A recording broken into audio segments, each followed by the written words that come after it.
दोस्तों, जहां आज के मॉडर्न समय में पति पत्नी काम के जाल में फंसकर किसी भी समय मिलन कर लेते हैं, वहीं पहले के समय में ऐसी चीज़ों के लिए समय निर्धारित किया गया था।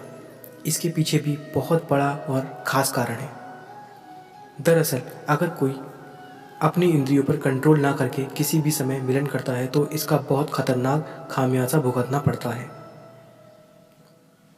इससे जुड़ा एक जीता जागता प्रमाण हमें विष्णु पुराण की एक कथा में भी मिलता है। दरअसल एक बार की बात है, दक्ष पुत्री दिति ने काम के वश में आकर अपने पति मारीची नंदन कश्यप जी से प्रेम करने के लिए कहा, लेकिन उस समय ऋषि कश्यप शाम की पूजा की तैयारी में लगे हुए थे। ऐसा माना जाता था कि शाम के समय से ये सब करना शुभ नहीं होता और ऋषि कश्यप भी इस बात से अच्छी तरह से परिचित थे। इसके बाद वो अपनी पत्नी को समझाते हुए कहते हैं कि इस पहर के बीत जाने तक तुम्हें ठहरना होगा, क्योंकि यही वो समय है जिस समय राक्षस और व्रत आत्माओं की ताकत दोगुनी होती है और वो बहुत ज़्यादा सक्रिय भी रहती हैं। और सिर्फ इतना ही नहीं, इसी समय महादेव अपने तीसरे नेत्र से सभी पर नज़र रखते हैं, इसीलिए ये समय बहुत गलत है। वहीं जो भी पिशाच वाली हरक शाम के समय करता, उसको नरक में कई खतरनाक यातनाओं से गुजरना पड़ता है। इतना समझाने के बाद भी दिति के कान में जू तक नहीं रहेगा, क्योंकि वो पूरी तरह से काम के वश में थी। जिसके बाद कश्यप जी ने एक बार फिर उनको इसके बाद के परिणाम के बारे में समझाया, लेकिन दिति कहाँ भला किसी की सुनने वाली थी। मजबूरी में आकर ऋषि कश्यप को अपनी पत्नी की जिद पूरी करनी पड़ी।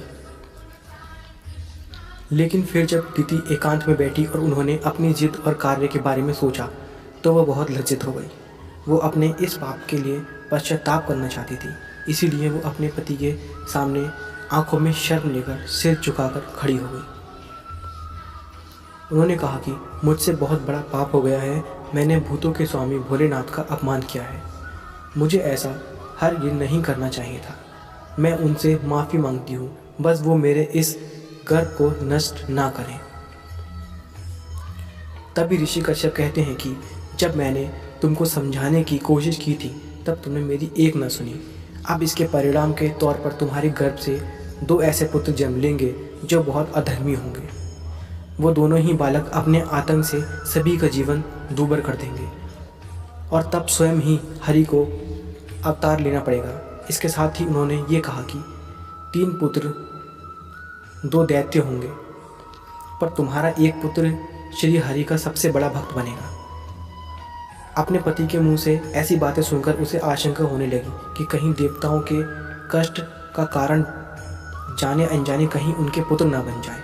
इसी डर के चलते उसने गर्भ में पल रहे बच्चों को 100 सालों तक गर्भ में ही रखने का फैसला लिया।